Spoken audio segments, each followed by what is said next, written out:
Welcome to Costa Rica with Amanda, and yeah, I just wanted to spend the next couple minutes sharing with you what I've been learning, what God's been teaching me really while I've been here, and what the future holds, and all those things that hopefully you guys are interested in hearing. So yeah, just a bit of understanding.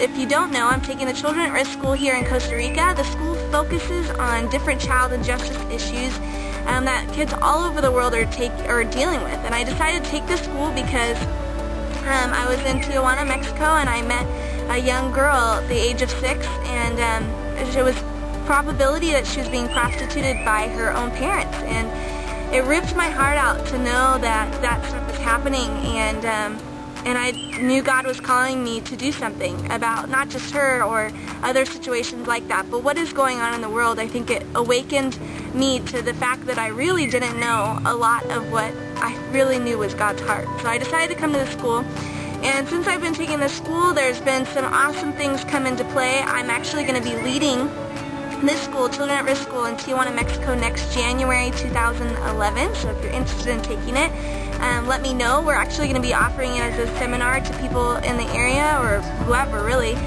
who want to come for just to sit in on different lectures. But it's been incredible. I'm excited about that. Along with that exciting news, I get to go to Kona, Hawaii. There's a couple there, Ed and Kay, who are going to help train me for the school, as well as they're going to help me pioneer the school. They'll be there for the first 3 weeks. They've run the school before, so they know kind of how it starts.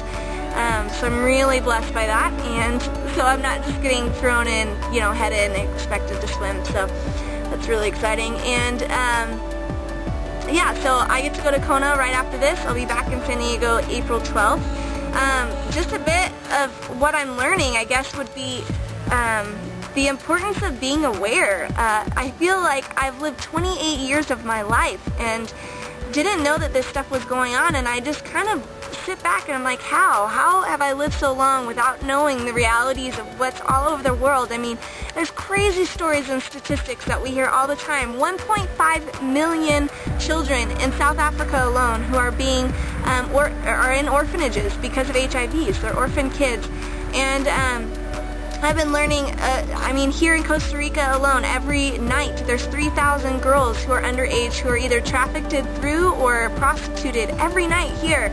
And there's crazy stories. I don't know if you know this, but there's children in Africa who are being brutally murdered and hurt because their parents claim that they're witches. I mean, it's just crazy stuff. And go back to South Africa. There's men in South Africa who are HIV positive, and they're having sex with virgin children because they feel like that will cure their HIV. I mean, there's just crazy stuff that just gets you angry inside. Like, how can this be going? How can we be so oblivious? And I've been personally challenged that I don't want to be oblivious anymore. And yes, those things, those statistics and those stories are so hard to hear.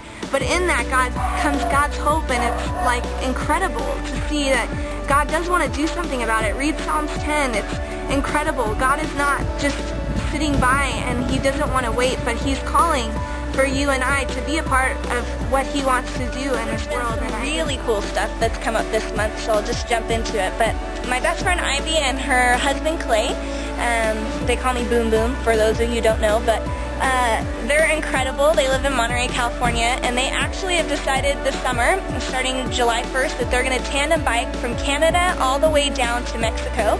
It's a 3,000-mile trip, and they decided that they wanted to use that trip to help support me. And so we have been planning a launch party that's going to be happening May 8th in Monterey that I'll be flying up for the weekend for.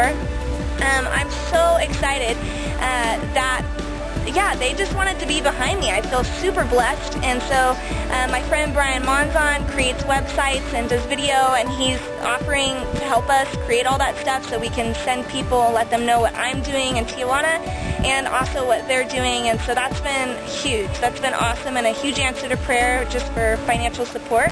As well as I've sent out a couple emails for connections, and I feel like God is a huge part of my heart is human trafficking, if you haven't figured it out yet. And Yeah, I actually contacted one of my supporters and asked her if she had any connections. She's in the FBI agency, and just a cool opportunity that I might have when I get home to meet with someone who oversees looking at cases at the Tijuana border from the U.S. side of human trafficking and different things like that. So I'm just getting really excited to get back to TJ. And so I want to end on a happy note. As you can tell, this school is probably one of the most intense times of my life, just hearing all these statistics. But it's been awesome because this past week, the last week of February, we had a guy come in. His name's Dave, and after hearing just so much stuff of like sick realities that are going on all over the world, then you have this guy Dave come in who does project planning, and he basically has showed us and helped train us in how to initiate projects, how to go into a community, ask questions, which was the big focus, ask questions and figure out what's going on, figure out what's the need, and then do something about it. And him and his team are in a lot of different communities all over the world, and they're actually doing something about it, and that got me excited. Got me excited and hopeful more than anything that yeah, things can change, and if people are obedient to do what God calls them to do, we can make a difference, and we can save millions of children and whole communities and transform what needs to be transformed. Yeah, just for me personally, I would say it's been a fight to maintain hope, and that in my personal life as well as in ministry, just hearing these statistics, and that's why I really feel like this week was so huge for me, is that there is hope. There's hope that we can do something, and there's hope that God can move in ways that I need Him to personally, and that's just been so refreshing for me. I feel like, yeah, this week has just been a huge turnaround for a lot of things.